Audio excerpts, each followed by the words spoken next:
So, ayan na guys. Nahugasan ko na to ng mga 3 beses. Tapos, papakuluan natin yan hanggang sa lumambot siya. Tapos, mamaya, ilutuin ko siya. So, ayan. Pakuluan lang siya. Takpan. Hi guys! Hello everyone! Welcome to my vlog. So, for today's video guys, as you can see, this is my all ingredients because today I'm going to cook a ginisang munggo with sweet potato leaves, yes, and with chicharong baboy, ayan, and mayroong giniling na baboy na na-marinate ko na sa garlic, konting soy sauce and black pepper, and meron tayong tomato, sili, onion, soy sauce, salt, black pepper, seasoning, garlic, and of course, yung oil na natulog na. So, ngayon, nakaready na yung aking munggo na pinapakuluan ko kanina pa. Siguro mayroon na yung mga 20 minutes. Pero buti na lang binabad ko siya kanina. Kaya ayun, medyo ano siya, medyo mabilis siya compare kapag hindi mo siya binabad muna sa tubig. So, ayan, join with me guys. I'm going to cook vlog for today's video. So, ngayon, tingnan ko na ano na balita sa aking niluluto. O, ayan na. So, ito na ang kanyang itsura, guys. O, malambot na siya. Malambot na. Pwede na akong magisa ng bawang, sibuyas. Tapos, ihalo ko na dito. Pwede na yan. Konting ano pa siya. Konting kulo. So, magigisa na ako. Ito yung mantika.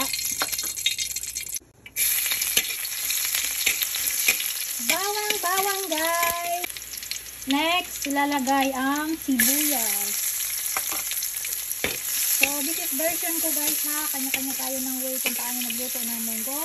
And itong munggo na to guys, na nilulutuin ko ngayon ay incomplete ingredients. Kumbaga, kung magluluto ka kasi ng super special, kailangan bongga, maraming sahog, kemerut, etc. So, ito ay simple lang. Tapos mado kamay ko. Next, ilalagay ko na itong giniling. So, ayan yung giniling na pinag-marinate ko sa soy sauce, bawang, paminta. Konti lang to. Ano lang to? Halagang 25 pesos. Para lang may nasabing sahog. Para may konting ano siya, lasa. Kasi hahaluan ko naman siya guys ng chicharong baboy. Pwede mo siyang haluan ng malunggay, pero ngayon, ang napili ko ay dahon ng talbos ng kamote. So, ganyan lang. Ilalagay ko na ang kamatis. Kamatis, soy sauce, para umitim-itim, sili, ayan, pagkaluloy mo lang sila. Friends forever silang lahat. Sarap. Haluin mo lang.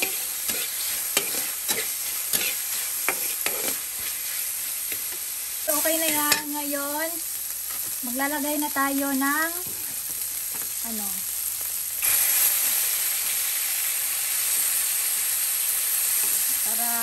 para masimot. Pati yung katas nung sa kawali ay lahat maisama. Tapos, ayan. Halo-haloin lang yan, tapos ibabalik natin yan dito sa kabilang kawali. Ayan, ibabalik natin yan dito. So, wait lang. So, ayan na siya guys, tapos isasali natin itong dito. Ayan. Tapos, ayan na. Hahaluin natin yan, but before, ilagay natin yung paminta. Seasoning and asin. Tapos, halo-haloin lang natin yan. Pag kumulo, ilalagay na natin ang talbos ng kamote. Tapos, huli yung chicharon. So, ngayon, titikman na natin siya kung okay na ba ang kanyang lasa. Papakuluan muna natin siya. O, diba? Munggo na siya. Tikman ko na.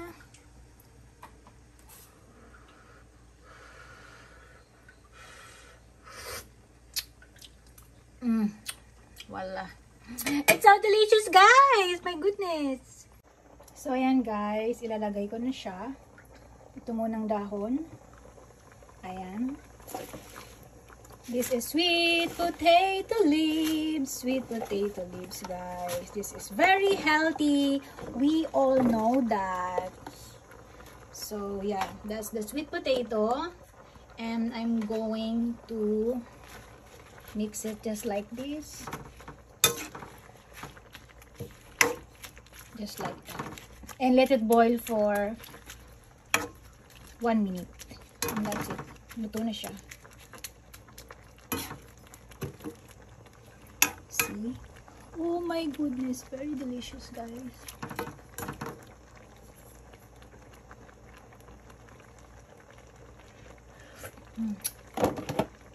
And I'm going to add the chicharon on the top. Oh my goodness, it's so good.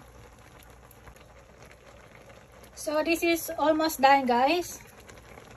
Almost done. Almost done. Almost done. Papakuluin ko lang siya, guys, ng isang konting kulo. Tapos luto na siya para half cook ng konti yung gulay.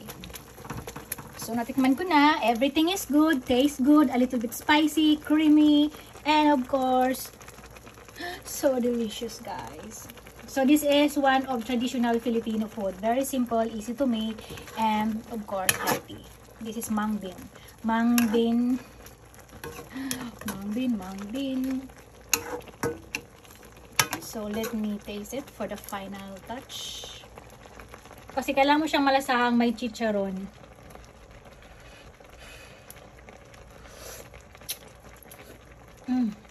Ang sarap, guys. Maanghang siya kasi yung sili, tapos maraming paminta.